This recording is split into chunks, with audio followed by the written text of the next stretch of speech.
exer langai lo hoin exer te in la renga ngati in van cher thei lo mintia zona om thin ani exer kan la renga zona pakhat kan zol le tangai khe thiam lo deuh deuh exer kan la renga ani kan la reng kan cher tel tel chuan kan cher ral vek do na mi khe thiam em chuan fitness industry lu tula in khe thiam ve me yang chuan tulai ka gain le ka hei cái thuốc úp nó sẵn po cái gain này cái đó này cái rolling oh let's go tu le có slu boya với này hiện nutling patling gym cần là hun này lâu or gym ai va kal po weight loss dan exercise is real lâu weight va choi to biceps curl vel top kha ni lowin fat loss dan thaber weight loss dan thaber oh pakhat weight loss fat loss asang em angai ai nang em asang em cái na cái phur đó zerin cái lỗ là soi phiang chuan tuna chuan exercise in follow nga cái ti dan thap thapin in tiang a ke chu ka fita tle min ka ti rang do na i fit lowa i fitness level junior lu tu hilani chuan nutling in om me ina in na thok ringot e rong ball suat not khami ringot ini chuan lo ti rang ve lo la mong chang in minute thum ka ti do na minute ni po ti la exercise pathum ka minute khat le chan ve po ti la round thum minute khat le chan ve round thum ang pon ti la ka ti dan kher ni lawin chuan nakina level up zelanga rang tel tel array tel tel ini up zelanga tuna ka exercise hi fat loss dan weight loss dan thabber ani tuna kan chanang tian chu in hak pum vek hi ka du thina tian in hak pum vek hi ka duwa chan chu thlan atlatama chuan thlan atlak tam chuan burnout tha ani kina thlan tlak le tlak lo hi ka lo la soyang thlan tlak le tlak lo hi athain burn ni lo tivel antia chu kina ka lo la soyang video to pa first ajon exercise ajon gym ten nge stretching ten ti thalo em ma gym kherlo po in khela te tla in khela te jing in khela volleyball basketball eng pon ro se an ti thalo em he ka du ro chu von stretching thada win kan tiang 1 2 3 4 5 6 reverse sang 6 5 4 3 2 1 2 3 4 5 6 3 4 5 6 3 4 5 6 taksa zong hi ache thei lai ho stretching vector hei hian 30% injury aveng ani ni thum li nga dan thum li nga reverse on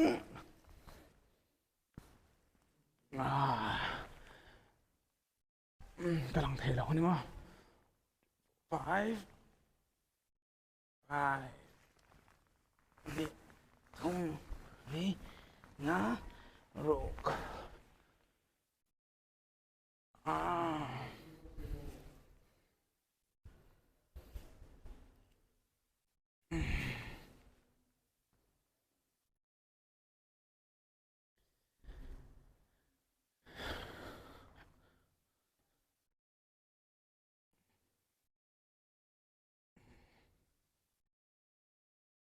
ngã ruột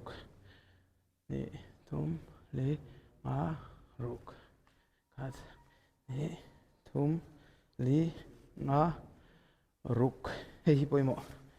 exercise lak don chon nge in chon stretching zo hen warming up hi pulse rate ilung phu asang nge tur chu warming up dan dik squat lightweight deuh va squat te kha warming up thawak lo chuan lung phu rang nge se chuan ka warming up dona ke po skipping rope ka zuang dona chuan in ka zuanga minute soming kar ka thlanat la an lum deuh sakanga chuan exercise a kan lut ran don chani let's go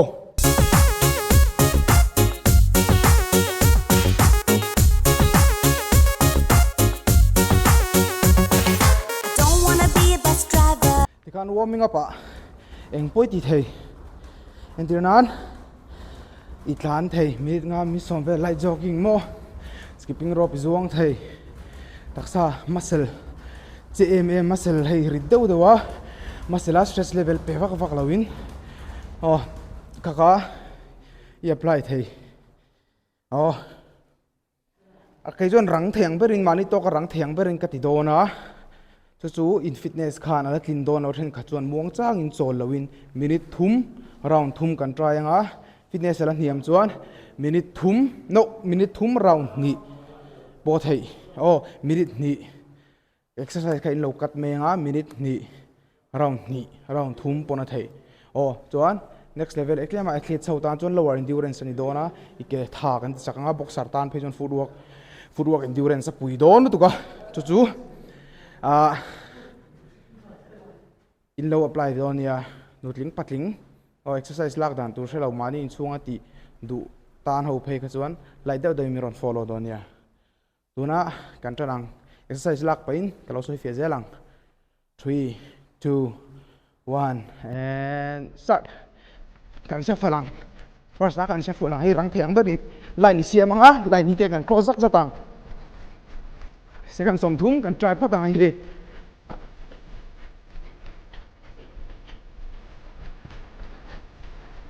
footwork thadu tan thei chuan rang theng ber let's go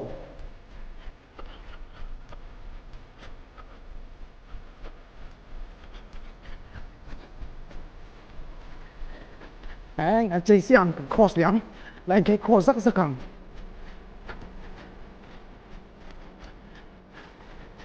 à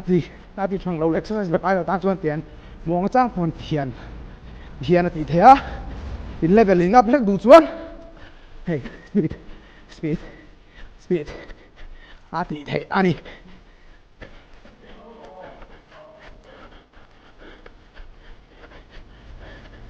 and chạc chiang đấy thú ô cũng nổi lâu xóa đẹp car chip one à thì răng đủ tan răng khạc à thế hop let's go thì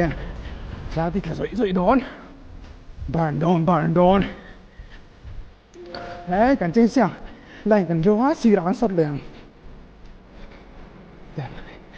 kể hiền lê đập rúa lằng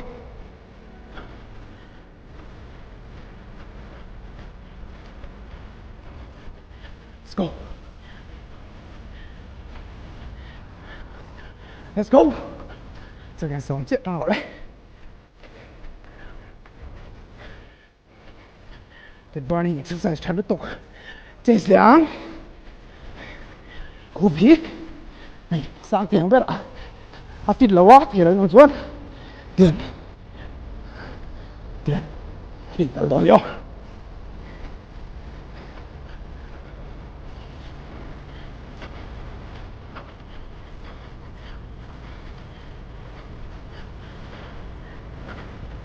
malas stress yang vector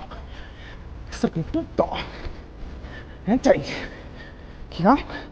tăng takin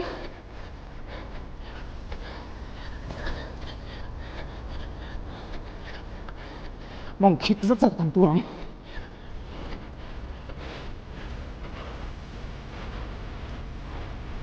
go trip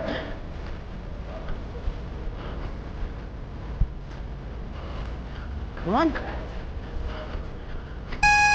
yes relax xuống mình khát chứ hey cardiovascular exercises mình đang cardio thì chú có thể thêm đâu cardiovascular exercise HIIT anh tí pon HIIT này mấy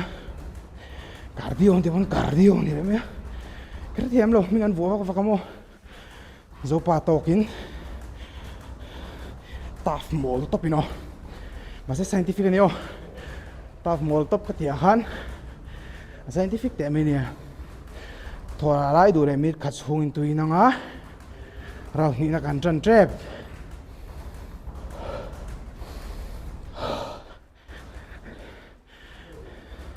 mi cái recovery rate thi poi mo lu tuk cardio an ten tlan le to pa na ki dak sang skin round zo and start shuffle lang lại trang ăn lại bằng thèm bơi đến come on tụi lại ban về là ban hiền cái sportsman này bây giờ ban về là hiền đi coordination thì sao đó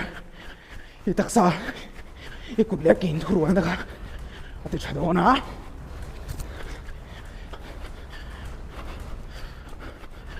and sang lại cross let's go criss-cross nice cái nào cái thằng thằng làm kiểu đoàn cái mồi hiện ra kan tum trăng trăng cái tụi chọn lấy tóc vắt xuống sao begin let's boxer basketball police trăng gai vek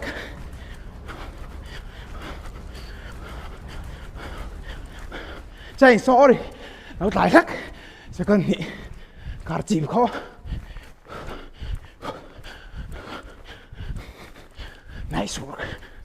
nice work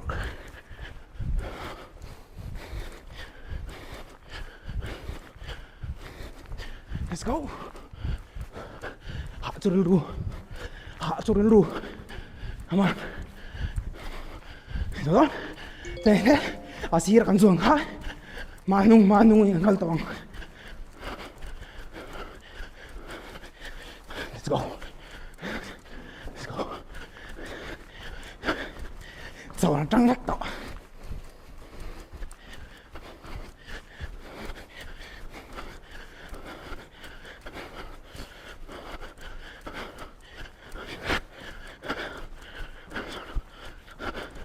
and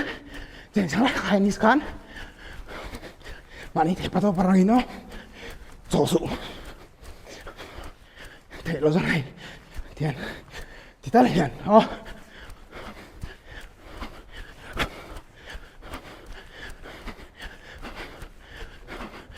let's go trang itei ei minit ni raum ni pon ti ya minit thum raum ni raum ka che so ti su chen siang le trang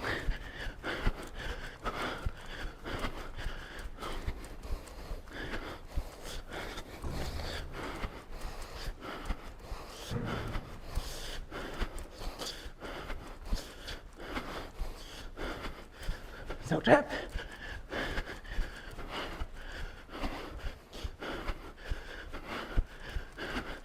stop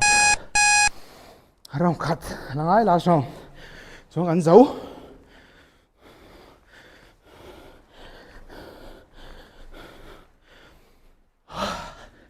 trên cả chuan cardio an ti hian treadmill am ni som patlana pas rai rang hian kaka cardio ti le ro ta baching beka awan ka ha chola thola ha da nek le ka cardio a thak ru tu cardiovascular exercise kan re thiam lo boxer how in speed kan khoya kan ha thawa speed chu cardio mi strength endurance kan khoya strength endurance cardio mi to big lo chuan trao 3 2 last round let's go kan change tiếng tổ bắt kan galang mani the to barang han last round let's go mi thung chia mi ni ti cho mi ni chia ni to trang let's go nào theo nó sang sắp phá mình tỏ nó trap come on chỉ chẳng đấy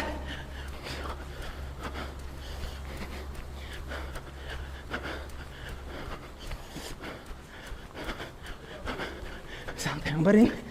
skip hạ tổ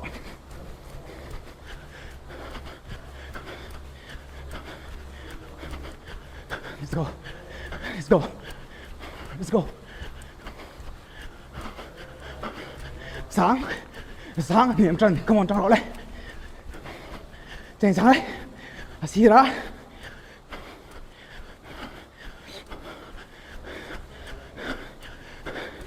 Lấy đập rồi nó thì cái khai đầu tu. Line bị rắc nó.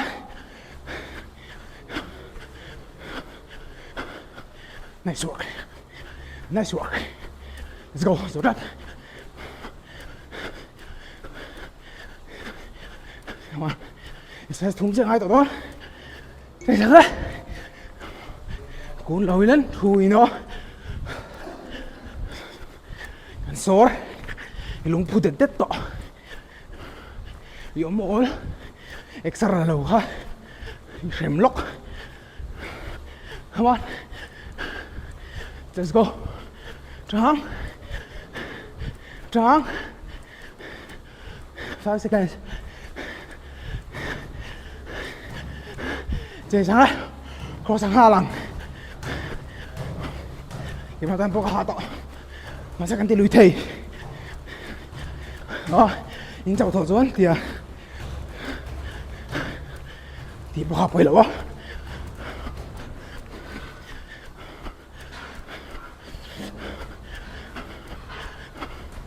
Let's go. Good left. And chạy. Sắp vào lòng. Sắp dòng thúng chạy.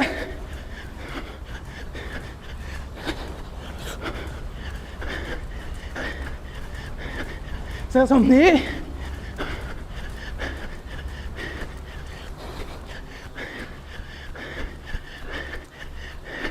Sắp dòng lại speed rồi. Thế bắt đầu. Let's go. Cross hạ đâu. Đó đâu. Bay đi ha. Stop. Nice work. Thì khán. Thì hạ tâm lá. Tổ bạ. Cần cool đâu nó cool down nên các cái số hình cháu. Ini athen hiền. Thằng ta khí weight cắt nan ni lâu và fat burn nan ni lâu cho thì khát thì water weight đi bay. Là mấy ni hắn thì adik lu tuk. Water weight chu lom fat burn lâu. Mà se fat burn na chu mo. San cái lang se. Mình lo pot lâu.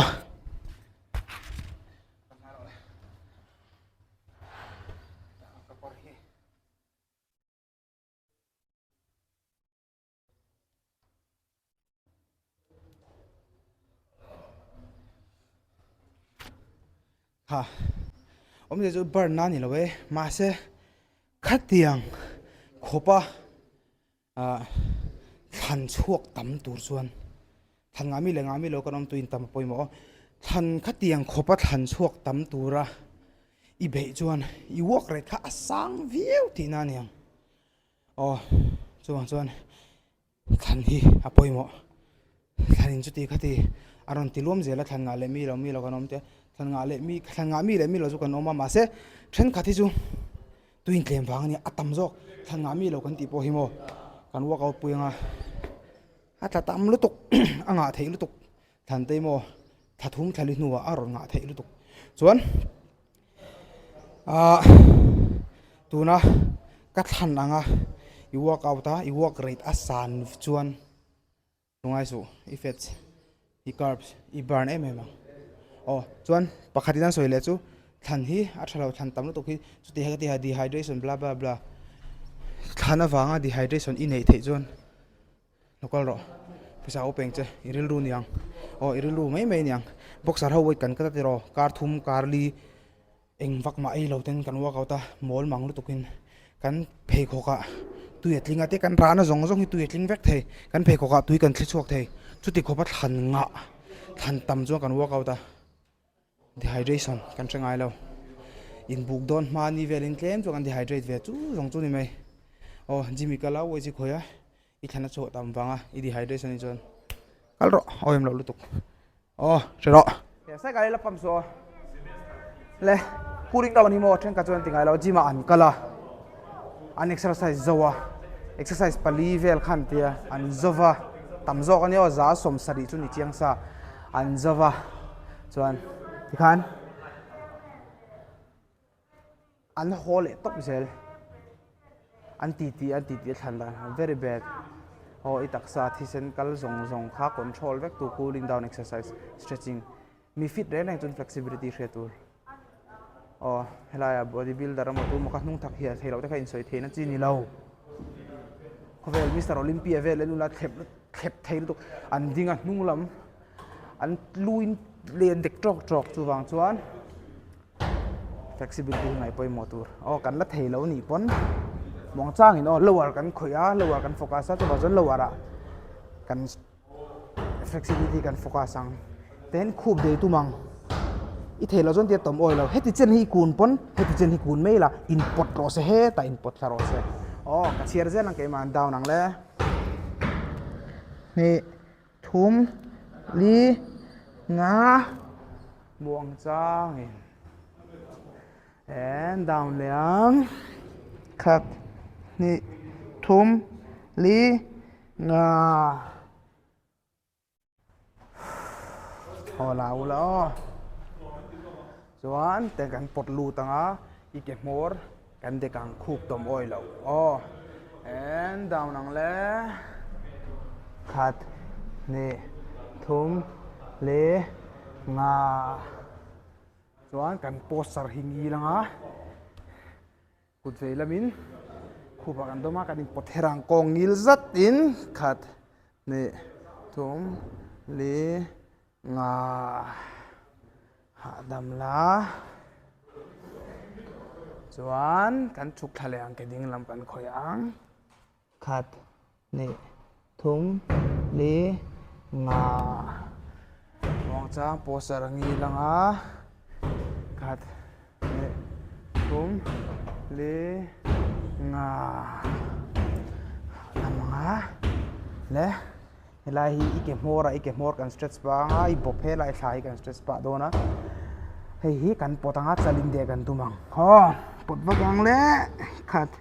ni thum li nga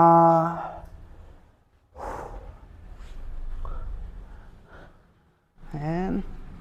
khat ni thum li nga thalo tok chuan te kan in nem nung lama hin kan in nem anga tian o kan nem anga tian kan khupin lei dek trap kan tumang de kherangai lo malai potang mal malam khat ni thum le nga damanga kan mu anga o kong kan ti chawang hei kut le ke asuk ve kanga thum le nga chau leang nga daw nang voi khar le o apang ni thum le nga what ke hi maranga kan ke dinglam taksa helam hian ten leisik tral kan tumang kan pot lut wang ke hi mar reng tur thum le nga mong sang le ram kan maranga kaisa the lo thum le nga ko nga kan lu chau le nga ke mar za tanga posar ngi la nga he ikke veilama ikke ding lama ikut veilamin herle pa bang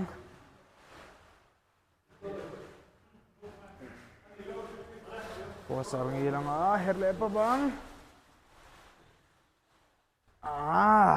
parbadia kan lu tang o hey indar che o ko ngai lo o potvak thum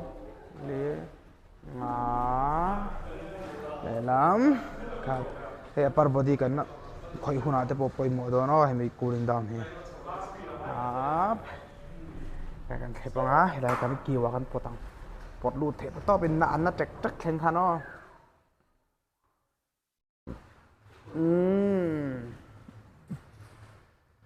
khat ni thum le nga om phova